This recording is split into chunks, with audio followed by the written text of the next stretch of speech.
Hello Year 10. So today we are going to be focusing on A Wife in London, and this is the final war poem that we are going to be focusing on. So we're going to retrieve two different techniques today. The first is onomatopoeia. So onomatopoeia is when the word imitates the sound. So like bang, crash, snap. So what we're going to be thinking about is, how is the following quotation onomatopoeic? A messenger's knock cracks smartly. So can you identify what is the onomatopoeia in a messenger's knock cracks sharply? And then we're going to retrieve as well pathetic fallacy. Now, pathetic fallacy is when the weather is used to create a mood and an atmosphere. So how does Shakespeare use pathetic fallacy in the following quotation? The day is hot and the mad blood is stirring. Okay, so think about how that quotation shows Shakespeare's use of pathetic fallacy. And if you want to challenge yourself, you could think, how is this prophetic? So what is this foreshadowing is going to later on happen in that scene? And then we're also going to retrieve the word melancholy. Now, if something's melancholy, then it's sad. So why did Shakespeare present Romeo as melancholic at the start of the play? Okay, so think about why show Romeo as being so sad at the start of the play. So you can pause the video and answer the questions. So crack is your onomatopoeic word here. Okay, a messenger's knock cracks sharply. And the onomatopoeia is the sound of those knuckles against the door. Now we're going to explore the effect of that when we come to analyse the poem in a minute, because this quotation is from A Wife in London. So the quote, hopefully you identified it from Act 3, Scene 1, the fight scene. It is Benvolio's warning to Mercutio that they should leave because he gets the feeling that there's going to be a fight. So it's pathetic fallacy because it talks about the heat of the day. And of course, here the pathetic fallacy is using that heat to symbolise, to represent how hot-tempered Tybalt is, Mercutio is, and that, you know, if they meet, there's going to be a fight. It is unavoidable. And of course, it's prophetic. It's foreshadowing the fact that there is, in fact, going to be a big fight in that scene. And we know Act 3, Scene 1, the fight scene, is where the tragedy really begins. So Shakespeare presents Romeo as melancholic at the start of the play for lots of reasons. Firstly, obviously, we know he wants Romeo in love with Rosaline, so we can contrast his feelings for Rosaline to his feelings for Juliet. And, you know, Rosaline, he didn't know what love was till he met Juliet. But he's also giving us this idea of Romeo's emotional instability. You know, Romeo is somebody who cannot control his emotions. He is very impetuous in his behaviour. He doesn't think things through. Remember, impetuous we looked at earlier on in the year. And the fact that Shakespeare is showing Romeo as being so melancholic, so sad, is showing that Romeo doesn't really have full control over his emotions. So it's building up tension, because we know that Romeo is not going to deal with emotional situations or strong emotions very well. So today we're going to analyse Hardy's use of language in A Wife in London. So by the end of the lesson, you'll know the context of the poem, how to identify meta-language in the poem, how Hardy uses language to create effects, Hardy's intentions, and the themes that Hardy explores. So the first thing we're going to have a little think about before we look at the poem is I'm going to read to you, and it's over 2 slides, an extract written in 1880 about the London fog.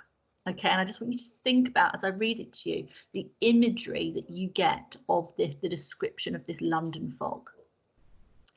A London fog is brown, reddish yellow or greenish, darkens more than a white fog, has a smoky or sulphurous smell, is often somewhat drier than a country fog, and produces, when thick, a choking sensation. Instead of diminishing while the sun rises higher, it often increases in density, and some of the most lowering London fogs occur about midday or late in the afternoon. Sometimes the brown masses rise and interpose a thick curtain at a considerable elevation between earth and sky. A white cloth spread out on the ground rapidly turns dirty, and particles, when I'm doing these lessons, there's a great big bar across that last bit. So you're just going to have to read those last 3 lines because it is completely obscured on my screen.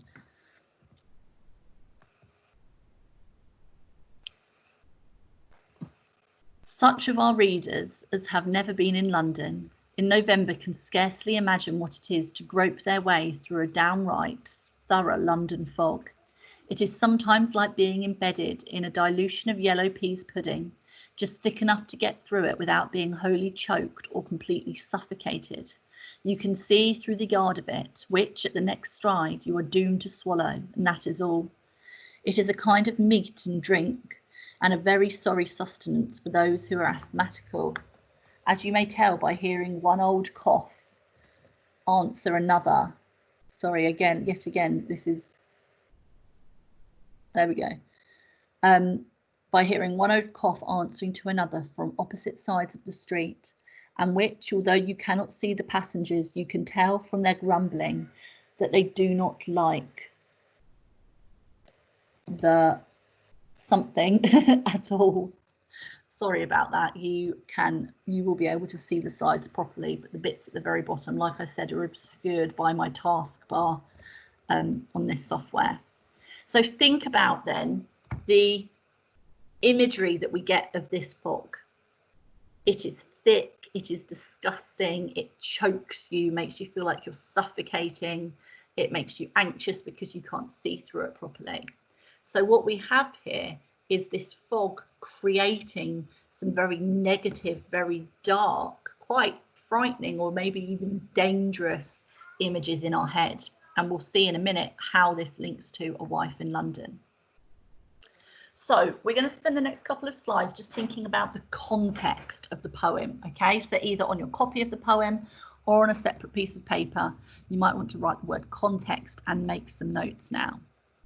So there were 2 Bow Awards, one in 1880 to 1881 and the second in 1899 to 1902, both between the British and the settlers of Dutch origin called Boer Afrikaners or Voortrekkers in South Africa that put an end to the 2 independent republics that the settlers had founded. So what we need to remember, and this is scarily relevant actually to everything that's going on in all the protests at the moment, is that Britain colonised huge areas of the world. And whilst they were different countries, we essentially seized and claimed those territories as our own. And any resources that happened to be on that land, we claimed as our own. Any of the people that happened to live in that land before we claimed it had to sort of put up with it, really. So the Boer Wars, as you can see, came before World War I. So we can see that Thomas Hardy's A Wife in London is the earliest war poem that we look at because it comes before Dulce et Decorum Est and The Soldier, which were written about World War I. Then obviously Mamet's Wood and The Manhunt are contemporary poems. So Thomas Hardy's is the oldest and its focus is on the Boer War. So the conflict was over the huge gold reserves in the Transvaal. So what we can see here is that actually, again, the British people essentially wanted the gold on this land. The British eventually had 400,000 men in South Africa. The Boers at their peak had 52,000, using boys as young as 9. So just let those numbers sink in a minute. So this is a war essentially because they want the gold that's on this land. The British Army had 400,000 men, trained soldiers. The Boers at their biggest had 52,000 people and used boys as young as 9. And you can imagine, and hopefully your reaction is, that is pretty horrific. In addition, the Boers were mostly untrained farmers fighting what was perhaps the greatest power in the world. So the match was uneven from the start. So again, you have this huge trained army versus boys and farmers who are grossly outnumbered. This isn't a war because people are being oppressed. This isn't a war to overthrow a dictator or save people. This is a war based on the British wanting to expand their power base and having more money, and colonialism, and what the British people and Europeans, it wasn't just Britain, it was European countries. Really, really interesting to go away and do your own research about colonialism and actually think about and realise some of the atrocious things that our country and many others did during these times. We were forced, or did give these territories back mostly, eventually, but not after or not before committing some really horrendous acts against these people and against these territories. So that's our sort of context, really, that it's the war that it's focused on in A Wife in London is the Second Boer War. The war eventually ended in May 1902 when the last of the Boers surrendered. 22,000 British troops and over 25,000 Boer civilians had died in the conflict. So we can just see what a huge waste of life on both sides that it was. So before we think about and learn a little bit more about Thomas Hardy himself, we're going to think about tragedy and irony. Now, if you want to, you could pause this video and use your mobile phone or your computer to actually look up the definitions of tragedy and irony. So tragedy, if something is a tragedy, like say a play like Romeo and Juliet, it is something sad or tragic or negative that has happened. Now, irony is slightly harder to define, really. You know, irony is essentially something very, I don't know, darkly humorous in a way. There's a great 90s song by an artist called Alanis Morissette called Ironic, where actually if you are in any way confused about irony, that is a good song to listen to. So when you look at the actual definition of irony, a state of affairs or an event that seems deliberately contrary to what one expects and is often wryly amusing as a result. So irony is when something unexpected happens, which can sometimes be wryly or darkly humorous. But irony, again, is sometimes tragic as opposed to darkly humorous. So you'll see in a minute when we look at the poem that it is divided into 2 sections, tragedy, and then the second section is irony. We're going to look at that in a minute. So Thomas Hardy himself then, he was a very famous novelist. Okay, he wrote a lot of novels at the time, so he was a famous writer. So he wrote the poem 2 months after the start of the Boer War. He was a known pacifist and therefore did not approve of war. Now, a pacifist is someone who believes there shouldn't be war. No war, no fight, no conflict. So he was someone that didn't approve of war anyway. But imagine how someone like him would feel about something as atrocious as the Boer War. You know, how selfish the war was, really, how unfair, how unequal. So you can imagine that he would be pretty horrified that it was happening at all. He particularly didn't approve of the Boer War, as he felt it was wrong of the British to go to war just because of the gold mines in the country. So again, he thought that this particular war was horrendous because it was motivated by greed and nothing else. So in this poem, a wife is waiting at home in London for news of her husband who is fighting in the Boer War in South Africa.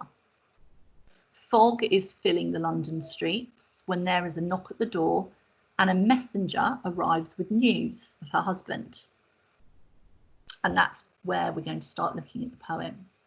Now, like yesterday, I said this week we were going to annotate it via PowerPoint.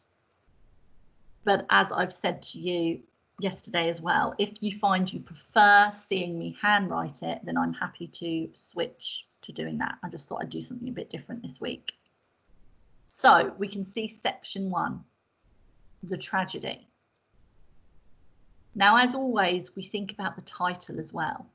And notice that it's called A Wife in London.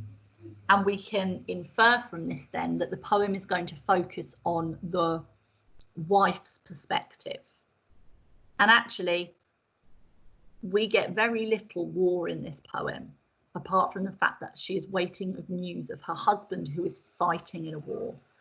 Like the manhunt, this poem doesn't just focus on war, it also focuses on love and relationships, and it focuses on loss. But it's, again, quite a domestic poem, focusing on this wife left in London, desperately waiting for news of her husband. So, section 1, the tragedy. She sits in the tawny vapour that the city lanes have uprolled. Now, tawny means brown, and vapour is linking to the fog. So suddenly it makes a little bit more sense why I was going on about the fog a few slides ago. So you've got to imagine this woman sitting by herself in a small, old little house in one of the many winding, narrow alleys of London. And anyone, I'm sure most of you have been to London, will know that, yes, you've got the main roads, but then you have all of these narrow little alleys. And what Thomas Hardy is doing is he's making us picture this brown fog rolling through the lanes. So if she were to look out of her window, she would hardly see anyone around her or anything around her, even the building opposite. She would just see this thick brown fog. So there's a real sense of isolation here, her isolation.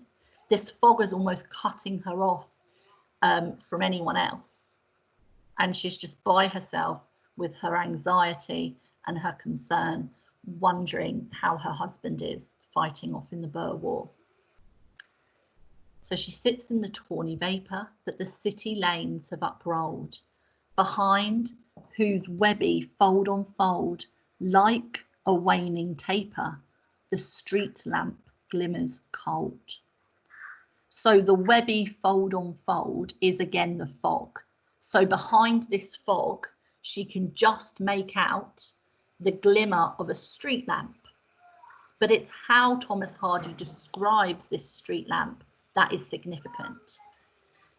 So firstly, he describes the light as cold. So again, this is linking to this very negative mood and atmosphere. It's not a warm, welcoming glow. It's a cold, harsh glow. Again, emphasizing this sense of sadness, anxiety, and isolation that she's feeling. Then we have the simile, like a waning taper, the street lamp glimmers cold. Now, a taper is a long, thin candle, okay, that would, and again, before electricity or gas lighting, it was all candlelight, and you would light a series of candles by a very long, sort of thin candle. That's what a taper is. So a taper is essentially a long, thin candle. But that taper is waning. Now, waning means to get smaller. So like a candle that is getting smaller and smaller, this coldly glimmering street lamp is almost getting dimmer and dimmer. Now, this simile is a hopeless symbol that foreshadows death. Okay, the waning taper, this candle withering away and about to go out, is symbolizing what she's going to find out about her husband. And it, you know, wouldn't take a genius right now to foreshadow that she's likely going to receive news that her husband has died. And this simile is foreshadowing that. So now we have the second half of that first section. A messenger's knock cracks smartly. So again, we looked at cracks is our onomatopoeia. So think about the mood and atmosphere that's been set. Very isolated, and you know, that's the fog is pathetic fallacy. So do make sure you've written down by the vapor, the tawny vapor, that is pathetic fallacy. Thomas Hardy is using the fog to create very negative imagery of isolation. And what we have with that onomatopoeia, with cracks, is it's almost like we've been jolted awake, like she's been almost jolted probably out of her negative, anxious thoughts. So this, and also smartly, you know, that adverb, cracks smartly. It's not, doesn't mean cleverly, it means it's a very sharp, very crisp, clear sound. So, you know, that imagery there is as if she's being jolted almost out of her stupor or out of her thoughts. Flashed news is in her hand, of meaning it dazes to understand, though shaped so shortly. Now, she basically finds out what this messenger has done is he has given her a telegram, okay, a letter. And the flashed news, the flashed is really interesting here because it's, although she was waiting for news, it's like she wasn't prepared to have it so suddenly. But even though it's shaped so shortly, even though the letter's not very long, she dazes to understand. She can't understand, or she can't comprehend or understand or accept what this short letter is telling her. Now, can we see after the comma after smartly, we have the enjambment. Flashed news is in her hand, of meaning it dazes to understand, though shaped so shortly. Now that enjambment here is probably, Hardy's probably used that to show how quickly her mind is reeling with this news. So that enjambment is really reflecting the fact that she can't understand what is happening after all of this time sitting, waiting by herself for news. Now that the news, she's got the news, it's all happening too quickly. She can't understand it. So the enjambment is reflecting that. And then we have the colon after shortly, pausing. And then Hardy reveals what it says. He has fallen in the far south land. Now, he is obviously her husband.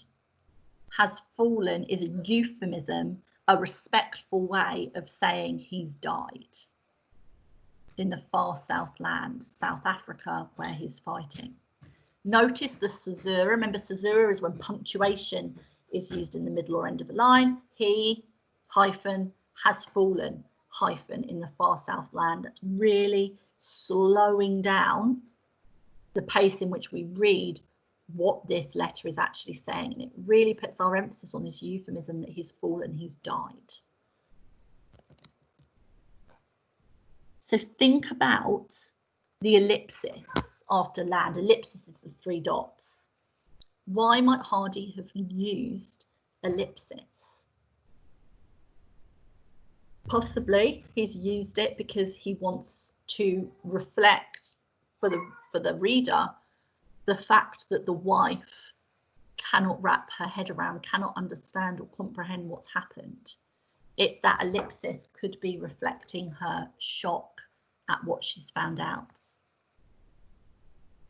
So now we have the second section, okay? And again, it's called the irony. 'Tis the morrow, so it's the next day. The fog hangs thicker. So again, we have the pathetic fallacy. The fog is even worse.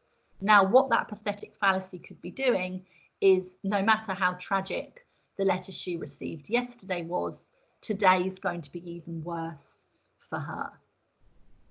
We could also interpret hangs as another reference to death as well. The postman nears and goes. So the postman has arrived now. And again, notice the caesura. We've got the pause of the semicolon, then the comma, then the colon. These little snippets of information. And then the enjambment. A letter is brought whose lines disclose by the firelight flicker his hand, whom the worm now knows. So she receives the next day a letter written by her husband before he died. So it's his handwriting. And whom the worm now knows is actually, this bit always reminds me of the blown and broken bird's egg of a skull in Mamet's Wood. The way actually on the surface it's not necessarily that horrific, but when you really think of the imagery, it is. You know, whom the worm now knows. That's making us picture his dead, rotting body in the ground, covered by worms, insects, and maggots. So again, it's a very clever and subtle image there. But it's also a reminder, it's like he's written this from beyond the grave. He wrote it obviously before he died. And now, just upon hearing news of his death, she's now reading this letter for the first time. So you can imagine the emotional impact of that. We also have the alliteration here of firelight flicker, which again is conveying a very powerful image of, you know, this sort of isolation. The only light, the only company she has is this sort of flicker of this firelight that she's reading this letter by. Fresh, firm, penned in highest feather. So the letter is fresh. It seems like it wasn't written that long ago. The handwriting is firm, strong, reminding us that this was a young, we don't know how young, but, you know, a young man in the prime of his life, strong, penned in highest feather. Now, this is likely referring to the fact that obviously they didn't have biros in those days. It's the ink, the feather of the inkwell that he would be writing with. So it's, you know, his best writing. He's tried to present this letter, knowing it's his only way of communicating with his wife in a really fancy, really nice way. So then again, we have this pause after feather, page full of his hoped return. So what this letter contains is all of the things he wanted to do with her when he returns from war. And of home planned jaunts, of break and burn. Now, break and burn mean woods and streams. So this imagery of these going on these lovely long country walks in the summer weather. So we can see that to probably keep his spirits up, to keep her spirits up, he'd really imagined all of the wonderful things they'd do once they were reunited. And, you know, walking in the sunshine by the woods and the stream in the summer weather, and of new love that they would learn. So it's as if their love would grow over time, and it's like it would be the new stage of their relationship. And think about the full stop. This section ends with a full stop. The last section ended with the ellipsis, ... So again, that's really clever by Hardy, because that full stop is showing that's the end. It's not just the end of the poem, it's the end of their relationship, because he is dead. There will be no more relationship. There is no new love that they can learn, because war, a pointless and selfish war, has cost this man his life.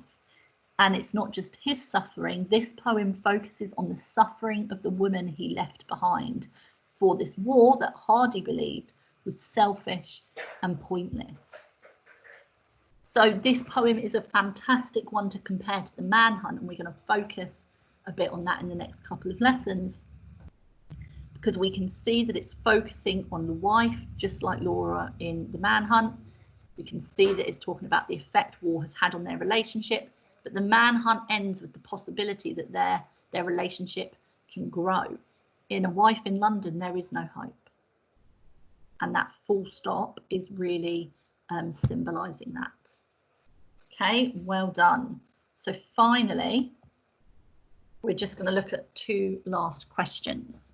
So what is the effect of Hardy's use of pathetic fallacy at the start of the poem? So think about the effect of the fog. Why has he done it? And how does Hardy use language to create an atmosphere of melancholy in the poem? So how does he use language to create this mood and atmosphere of sadness, of melancholy?